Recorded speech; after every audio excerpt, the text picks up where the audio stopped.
Brooks and Davis Real Estate Firm, LLC, offers more value than any other good full-service real estate brokerage firm when it comes to the sale of your home. We offer at least 27 things that contribute to your home selling in the least amount of time at the highest price. To receive our free home selling pamphlet, email us at info@brooksanddavis.com or call 713-665-8329. We also assist people who want to purchase homes or who are interested in getting their real estate license. Visit us at www.brooksanddavis.com.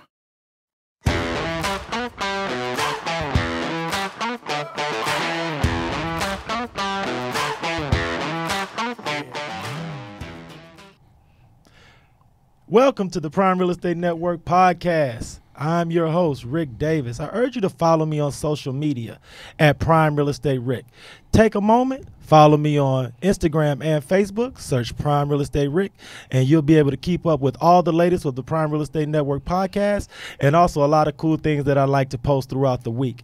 As always, my co-host is an author, a serial entrepreneur, Texas real estate broker, and known the worldwide as the Texas Real Estate King. As always, I'd like to introduce to the Prime Real Estate Network audience my co-host, Mr. Larry W. Brooks. What up, Rick? Man, I appreciate that warm welcoming as usual. Man, I watched the show last week, and man, it was an amazing show, man. See, you had Miss Jammer come on. Yeah. She did a great job at taking over this seat of mine, man. I'm gonna have to watch that. Hey, brother, I'm gonna give you some props publicly. I don't know how you're able to travel and get back in town and still record this podcast. I want to give a shout out to the people at Southwest Airlines. Even though you severely delayed my flight back to Houston from Las Vegas last night. How many times was it? How many times? Oh, my goodness gracious. Larry, you know how they send you the first text? Mm-hmm. Your flight has been delayed. Yeah. Then they hit you 15 minutes later. You've been delayed even more. And look, we were staying at the Palms Place. Oh, shout out to the people at the Palms Place. Service was impeccable. Everything was outstanding. Yeah, Palms, that's my spot, man. So, of course, you got to check out. So I get a bus boy our bags. They give us a ticket. They say, oh, go out, have a good time. Come back and we'll hold your bags for you. Yeah. Come back. Soon as I give them the ticket, they bring all the bags down. Southwest say your flight delayed. Yeah. So we tell them, nah, take all the bags back. Yeah. But then they say your flight is ready. So we tell them bring the bags back. Yeah. No, they say no, it's delayed. So take the bag back. Yeah. They did that 3 times, but I was able to get back to Houston 4 a.m. this morning. Yeah. And here doing the podcast with everyone today, man. So man, I'm gonna tell you, that's good. I'm glad you was able to make it, because if not, we would have had a problem Southwest. So we got my man back here on time. But you know what really. So I'm gonna give everybody. I'm gonna drop a nugget. If you travel, if you travel at least once a year, I'm gonna give you something that you need to have as a part of your travel thing. So and what that thing is have TSA. If you travel once a year, make sure that you have pre-check. And then if you travel a lot, then it's just going to be that much of a blessing. But I've literally been on the Vegas Strip, Rick, and 30 minutes from being on the Vegas Strip at the Aria Hotel was in line to get on my flight. Right. That's how quick the TSA was. Boom, real quick. And I do have TSA pre-check. So that TSA pre-check, I'm giving y'all it's I'm going to give you the secret. $5 to $10. Yeah, it's only it's $85 for 5 years. So just imagine that breaks down to it's $85 for 5 years. That's the best investment you can make, I'm telling you. But that's if you fly at least once a year, But I just wanted to get that nugget. But I spent time in Arkansas last week. I went down there to do a climbing, it was like a trail climbing, something I had never done before. So I saw that on your social. I see you guys hiking up mountains and all that in the Ozarks. Yeah, that's what I felt like. You felt like a real outdoorsman, man. What can I say? It was spiders. It was crazy because being a city guy, I'm an urban city guy. Right. So literally, I'm not used to being outside having spiders run across my feet, but it was around across my feet and just on your hand. This is there.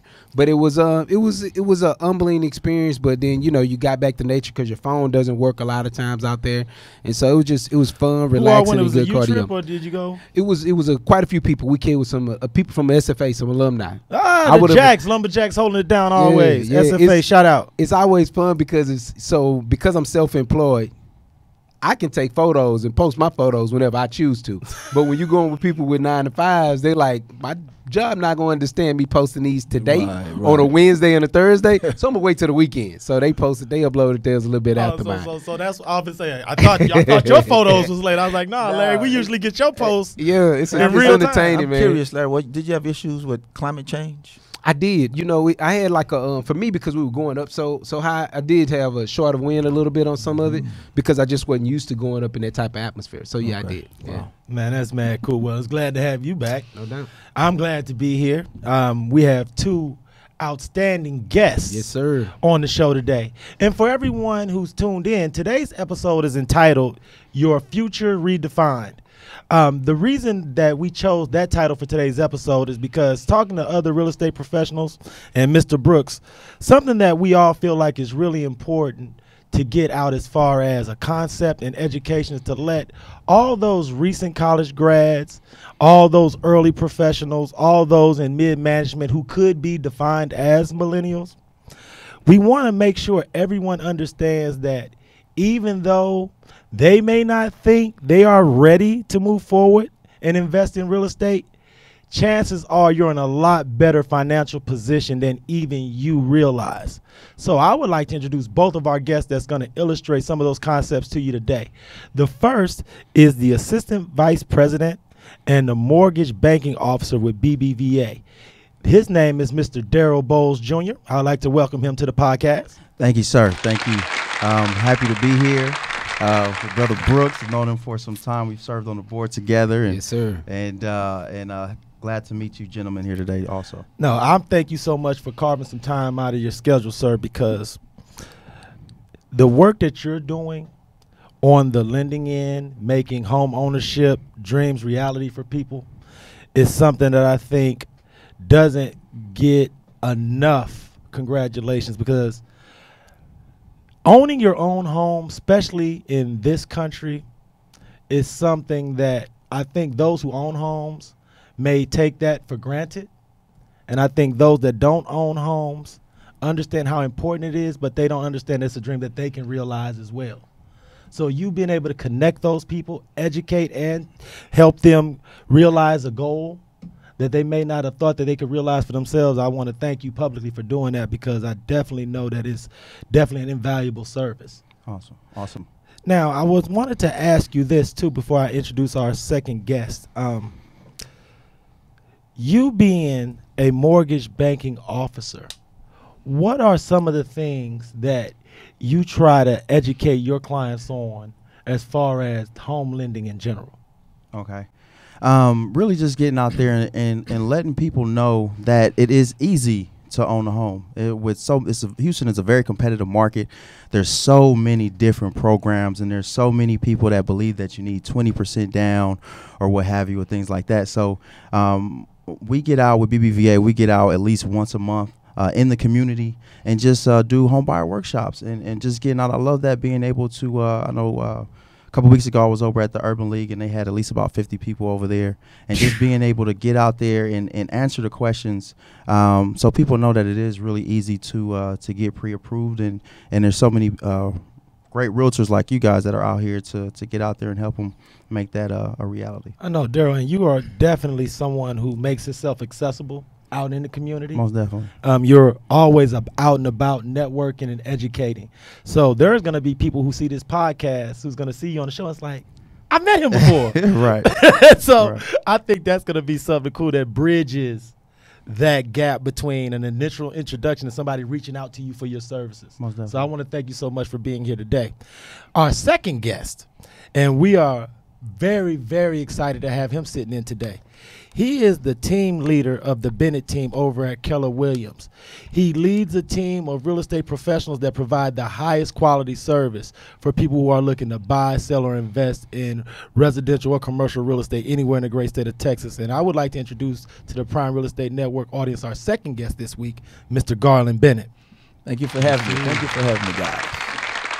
You know, it's funny, man. Whenever I see, because I bump into Garland out quite a bit, and he's always sharp. Well, Garland is sharp, and even when he's relaxed, he has the hip hop sharp gear on, right? But his casual is man. formal. So I've carried the name Texas Real Estate King forever, but whenever I see Garland, I'm just like Mr. Real Estate. You know what I mean? He just demands that type of respect when you see him in this game, man. So it's always a pleasure, man. Thank you for being there. Definitely. See now, Larry, you've added an extra layer to this conversation now. So now I want to ask you this, Garland. Yes. As far as your public appearance, your business appearance, was there a certain goal or motivation that made you focus on always making sure that your appearance from a business dress perspective was always up to par? Well, I believe that one is when you start any type of business, you become a brand. Absolutely. So when you walk out the door, either you become a walking brand or you just become whoever you want to be. Right. So being a walking brand, you have to brand yourself in what way that where people will remember you, not just being great, you look great. I want you to remember me as being a real estate guy. Right. So when I make my first impression, they'll remember me by being consistent every time they see me. Absolutely. Versus, he's not consistent. And, and what makes that so important because, they always tell you dress for success. Right. And I think as adult males and business professionals, I think sometimes we underestimate the influence we have on the younger generation around us. Because I can always remember back when I was younger, I used to watch my father wake up in the morning, put on his suit and tie his tie and leave. And as a young person, you don't understand the power of those images. Because as I got older, I realized that there were guys who were 17, 18, 19, 20 years old who still didn't know how to tie a necktie, who may not have had someone in their family circle who they could look at as someone who wore suits, wore ties. So was there anybody in your family who was super, super clean and always was dressed to the nines that you were kind of like, oh, wow, that dude is fresh. I want to be like that? My dad. That's what I'm not the first generation per se. Right. But I mean, and not only that, my mentor. Sometimes, when we're out in public, just like Larry mentioned, you take so many different things from other people by being respectful and being just a genuine good person in a business. Right. Like we're in the same business, but I wouldn't look at Larry and say, I can't deal with Larry because we're in the same business. Right. And that's what a lot of people feel that because they feel that we're in competition. Right. And we're not in competition. We're not. Now, we need to exchange information. We need to talk to one another and bring it to the next level, and we can learn from each other. Yeah. And I want to ask this because that's really interesting that you brought that up about mentors. Yes. Is there anyone that you could publicly credit as being a mentor in real estate for you that may have inspired you or pointed you in the correct direction? Tom Cloak. Tom Cloak. Irish guy. He's an Irish guy from New Orleans. Okay. It all started back. Of course, my dad was my first. He was my first. I wouldn't say my dad was a mentor, but he was more of a laborer per se. Where he instilled me being a laborer at a young age. Me and my brothers. Hard work, discipline. Now, when my mentor came along, he more mentored me, which is Tom Cloak. He passed away about 2 years ago. Bless his soul. But I was a mailman on his route, and I used to see him all the time in New Orleans. I had a bayou route. And he stayed in this huge house. He used to drive Mercedes. And again, I don't let the Mercedes and all that stuff fool you. But I used to always ask him when he was leaving in the morning, hey, Mr. Cloak, what do you do? Yeah. So when he would go into detail, I sell real estate. He wouldn't give me all the details because he didn't really know me. So every time I saw him, I just continued to ask questions. Finally, he really gave me more details, and he gave me a book. When he gave me this book, after he gave me this book, probably weeks had passed, and when he see me, he started asking me, how was the book? Yeah. But now keep in mind is I never read the book. He gave me a book. What am I going to do with the book? Yeah. So eventually when he kept asking me, how was the book? I finally started looking into the book. So I finally started reading the book. Yeah. So saying all to say is once I finally started reading the book, it was a real estate book, just about general real estate. So eventually, you know, I went back to him and I told him, you know, everything that I read about the book. Thank you for, you know, giving me the book. You know, it helped me understand a little about real estate, but I'm still confused because I'm a young guy and wondering why you gave me this book. So he invited me to dinner. And I was like, okay, you invited me to dinner with you and your wife, a young black guy, and you're an Irish guy. So I goes to dinner, and I'm just wondering where this is going. I'm just following suit. Yeah. And you know I'm not just some guy that's just hanging around because I'm a mailman. Yeah. So eventually he invited me to dinner, and he just kept vetting me. And eventually he just started giving me information, feeding me information. And the first time he invited me to, he was one of the partners of the Ritz-Carlton, and he invited me to their breaking ground. When they broke ground on Ritz-Carlton, I was the only guy. I'm still confused. I'm like, okay, what am I? So basically, he wanted me to shadow him, to watch That's what powerful. he was doing. Yeah. Wow. That's super powerful. And I mean, it's almost miraculous. And the reason why I use that particular word is because you were at a place from a maturity standpoint and from an age standpoint where you could actually take in that guidance and education. You know, sometimes when you're younger, you never really understand that the older people, when they trying to impart wisdom, if it's truly genuine, and sometimes you deflect things through ego and pride.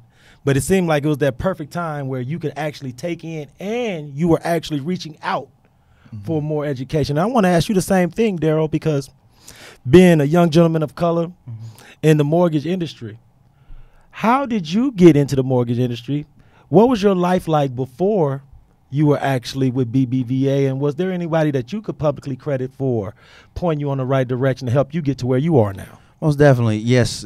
My mother, first and foremost, C. Renee Wilson. She's a real estate broker.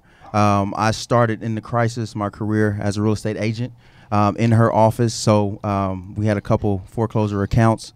And so that's where I learned, I'll call it baptism by fire, because I learned everything as far as real estate from A to Z, just from being in that office every day. And then after that, I went over to work at the Guest Group, which is a commercial real estate firm. So John Guest, he taught me a lot. I was over there for about 3 years. And then now currently, going on 3 years, of working with Viola Solomon, who's just a maven in this industry. She's been in the industry over 30 years. She's the director of community lending for the entire country now, and just well respected across the industry. So I have to really, give it up to those people. And then my grandparents in LA, from when I was a little kid, they were always investing in real estate. And so it took me a while to really figure out, growing up, I didn't want to work on properties, cutting grass and crawling under houses, repiping houses. It's 150 degrees out here in the summer. Who want to do that? And we didn't, and my uncle and I didn't really understand why we had to do all that until we got older, because those assets will later be for the family. So yeah. No, and I really appreciate both of you gentlemen being so candid about some of your personal experiences and some of your personal background, because, and we discussed this before we actually went live and started recording, is that I don't want anyone who sees this episode to think that you gentlemen were born finished products. We are all just a collection of our experiences and influences. And I appreciate you gentlemen being forthright enough to publicly give credit to those who have helped to put you in a position to be successful. Because, a lot of times we don't always have the opportunity to give people their flowers while they're here and can smell them. So we're going to take a short break, but when I get back, I want to just get into a little bit about the general real estate market in Greater Houston in general. I want us to share some ideas with our viewers about what the next generation of investors can look forward to and why you want to start investing as early as possible so that you can have as much time to take advantage of those appreciation and gains. So, gentlemen, please stay with us. Everyone, we're going to take a short break to hear from our sponsors, and we'll be right back to the Prime Real Estate Network podcast. This is Rick Davis, realtor and host of the Prime Real Estate Network. Are you currently leasing or looking to relocate to the Houston area, and you find yourself falling in love with a home but aren't quite in a position to purchase? Well, no worries. We offer the Right to Purchase program. We can place you in the home of your dreams at current market rental rates and give you up to 3 years to buy. Did you know that a majority of the homes that are for sale offer better quality than those that are for rent? So why wait? Don't cheat yourself, treat yourself. Let me and my team help you purchase a home that you and your family can fall in love with. Give me a call today at 832-928-3963. And remember to follow the Prime Real Estate Network podcast on YouTube, Facebook, iTunes, Spotify, and Google Play. I look forward to hearing from you soon. Be blessed.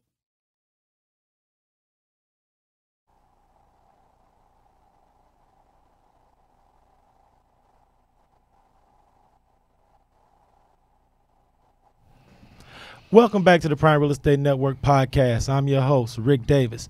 You can follow me on Facebook and Instagram at Prime Real Estate Rick.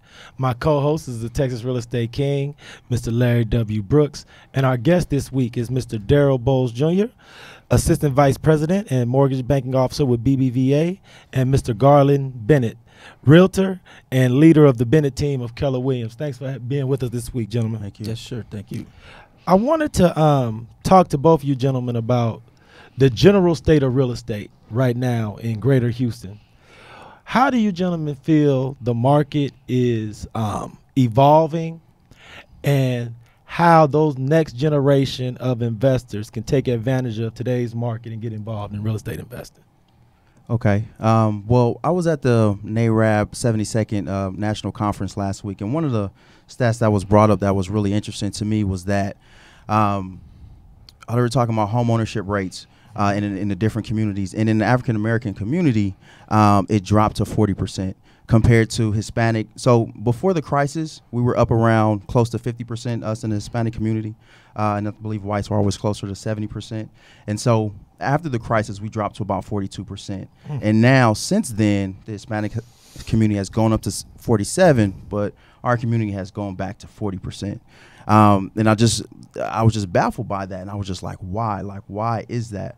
And another stat that I was made aware of is that millennials in our community, there's over 1.7 million millennials across the country that make over $100,000 a year, but are still renting. Oh, wow. And that really blows my mind. And so, again, it's just that number one question: why aren't people who have the means to do so, why aren't they buying homes?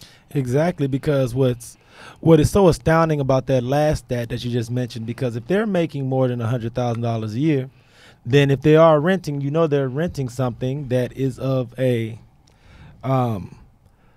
something of a quality that people who earn that amount would be willing to stay in. So they're probably paying the same amount that they would be paying in mortgage on a home that they would be buying. When you were at the meeting and these stats were being brought up, what were some of the ideas? And I want to ask you this too, Garland. You have any ideas of why the numbers are starting to drop in the African-American community? Is there anything socially that you think may be something that may be a catalyst for why the millennials don't want to move forward as far as investing? One of the speakers that was there, she was a millennial. She was like the senior advisor. I can't remember the young lady's name, to Joe Biden's former Vice President Joe Biden's campaign. And one of the things she was saying was that, she wants to know how to buy. She was just saying that she doesn't know how. Mm-hmm. So I was like, okay, so is it just education? But then my other thought is, because I know with, all of the people that I know in real estate, we're constantly doing workshops, but then it's hard to get people to come out to the workshops. Right. So I'm just trying to figure out where that, because it's not like we're not out here. Yeah, where's the disconnect? Yeah. Where's the disconnect out? Because we're on social media, we're promoting these things, we're in different communities, but then it's hard to get 5 to 10 people to show up to these workshops. So I think that's one of the things, just the education, and then with just being here in Houston, I think another thing is location. A lot of the millennials, they want to be in Midtown, they want to be downtown, right. And maybe feel like they don't want to be in the suburbs. Right. And so we just have to let them know and give them confidence that, okay, maybe you don't have that $300,000, $400,000, $500,000 to be downtown or Midtown, but you can spend, $250,000. You may not be right in the heart of the city, but at least you can be somewhere that's close to the loop. And when you make the comparison of, it's gonna be worth it to really take some time and look at those options to find something, because you can find some new construction that can fit in your budget. That's reasonable, and now you're not throwing away, because I know these rents keep going up. You're not throwing away that $2,500 a month just to be renting, just to be close inside the loop somewhere. And so we just really have to figure out how to get that message across, because they're missing out when you're not owning your home, especially with the demand in Houston and how values are increasing and how rates are low. You definitely have to purchase right now. And have that opportunity to build up that equity.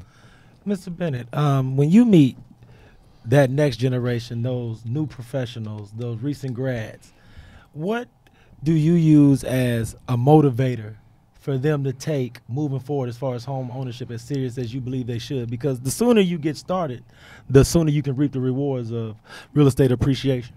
So I want to touch bases on that, and of course piggyback off of what you said, Mr. Bowles. So what I what I normally recommend is that the next generation, which is the millennials, is focus more on understanding real estate language before you even go into real estate. Yep. Because you should even talk about a home or investing or anything until you understand the language of real estate. Right. So you start education first before you even indulge into real estate. Right. And that's where people fail, because they want to skip over step 3 and 4 and go straight to step 10. Mm-hmm. Right. Yep. And that's where they lose at. And Larry can attest to that. Yep. I agree. Now, in regards to just to piggyback off of Mr. Bowles, the question you posed to him is, I'm going to take you back to 2014 when you had all these different builders just went on buying frenzies, just buying up land. So when they bought up land and they just started clearing out all this land, they didn't have enough manpower to clear out the land fast enough. Now, when they didn't have enough manpower to clear out the land fast enough, is now you got Exxon announcing that they're going to relocate here, and other entities that's following Exxon. Now, when they started relocating here, guess what? We don't have enough inventory for them. So guess what? There's bidding wars now, because now you can only buy resale. Yep. So right. that's how it became a seller's market. Yep. So fast forwarding, now that the builders have caught up and now the market is leveled out, now it's more of a buyer's market. Yeah. Because now you have builders that are saturated with inventory that they can't, And they gotta get off of it. Absolutely. And they have to get off it. Which brings me to your next question in regards to the millennials, and what Mr. Bowles mentioned in regards to things that are available. It's a lot of properties that are available, but most people don't want you to know that they don't know. Exactly right. So when you have a mass meeting or seminar with 50 or 60 people, most people are scared to just ask a question. They're better one-on-one Absolutely. without people knowing. Yep. Because if you notice people that are having seminars, sometimes sometimes the motive is not right.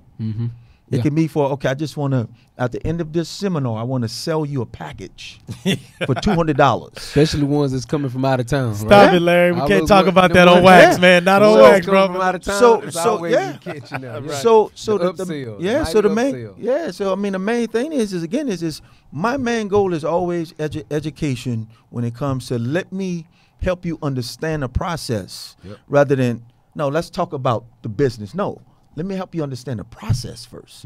You need to educate yourself on understanding the language. If you don't do that, you're going to start off on the wrong foot. Mr. Bennett, because I want to make sure that anyone who sees this episode knows how to reach you directly today if they want consultation or just have general inquiries as far as how to move forward from a real estate purchase standpoint. So could you just share contact information with the audience, please? So you guys can reach me. My direct number is 713-820-1793. I am also on all social media platforms, Twitter, LinkedIn, of course, Facebook.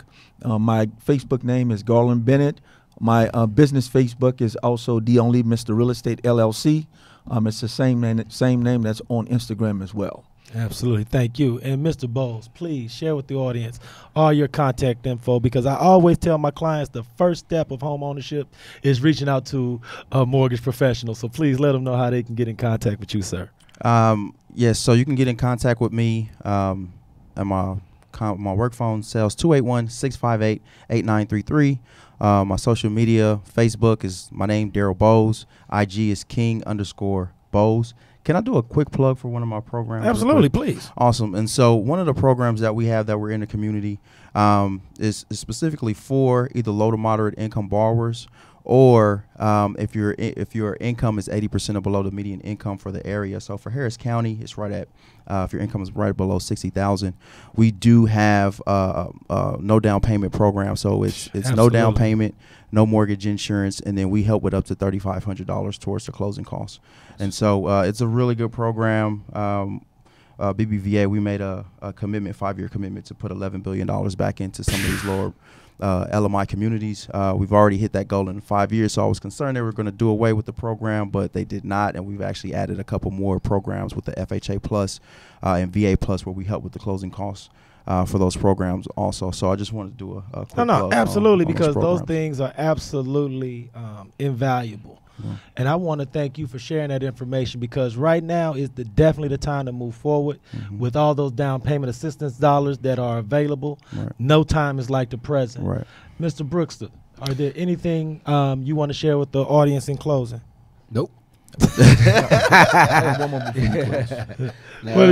you want to say? Great guest, man. Let them ride. I mean, I like it, man. So I just want to close out with this. So just so people understand, because a lot of people are talking about gentrification. I know we probably don't have enough time to really go into it, but a lot of areas are being gentrified, and they think that an area of the hood can only be gentrified. Any area could be gentrified. Right. Now, gentrification is just that when you move in the hood and you're pushing people out, because once you get that appraisal on 2 or 3 of those properties, now those values go up and it's pushing people that's out on a fixed income. Yeah. Now, people say buy back the block, but when you buy back the block, then what? Say it.